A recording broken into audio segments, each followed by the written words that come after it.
Desk jockey versus common sense. At the time this happened, I was a 33-year-old woman working with a bunch of mostly misogynistic middle-aged men. This happened in 1985. I know, I'm old.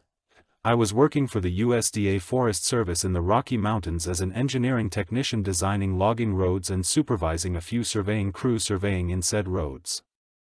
But part of my job, as was all FS employees, was to fight forest fires during the summer fire season wherever they needed us.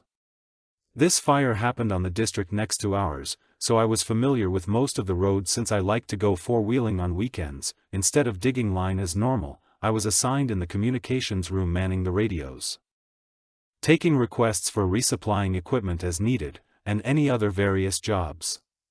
These jobs were rotated to give a person break from sitting at a desk for 12 hours. One day, instead of a helicopter dropping lunches to the line crews way up the nearest mountain, someone decided that a truck could make the trek up to deliver the lunches to them on an old dirt track road. I was chosen for the job. For some reason, some higher up from the regional office decided he wanted to go along to see what was happening up close. Now, in my regular job, I was used to traveling on a lot of backcountry roads, been doing it for 9 years, so I was very comfortable and skillful on most roads. He had me drive, since I was familiar with these roads, and hadn't been sitting on my backside in the regional office. A mile or so up the mountain, the road started getting narrower and narrower, until it was basically just 2 tracks in the side of this steep mountain. I told my passenger that I was getting a little nervous because there was nowhere to turn around to go back down.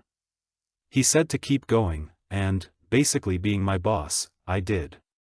Until the road got so narrow and with boulders too large to go over there was no way to keep going. I was not looking forward to backing down this narrow road 2 miles, but knew I could.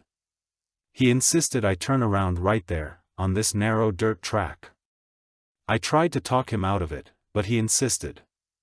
Now, when turning around with a steep mountain on one side, and a drop-off on the other, you always point the front end toward the drop-off and the back end toward the mountain.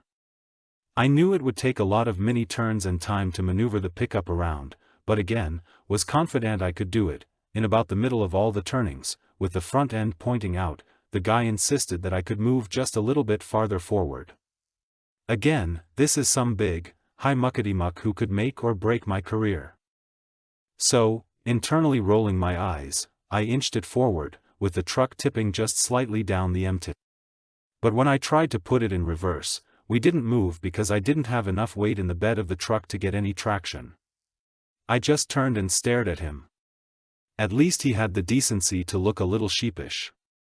We ended up having to call on the radio for another truck to pull us out, and a helicopter had to deliver other lunches to the fire crews, albeit late. When the fire superintendent later asked me what happened, I told him the truth. He told me I should have trusted my original instincts, but didn't totally blame me. From what I understand, the desk jockey wasn't allowed to visit any more fires.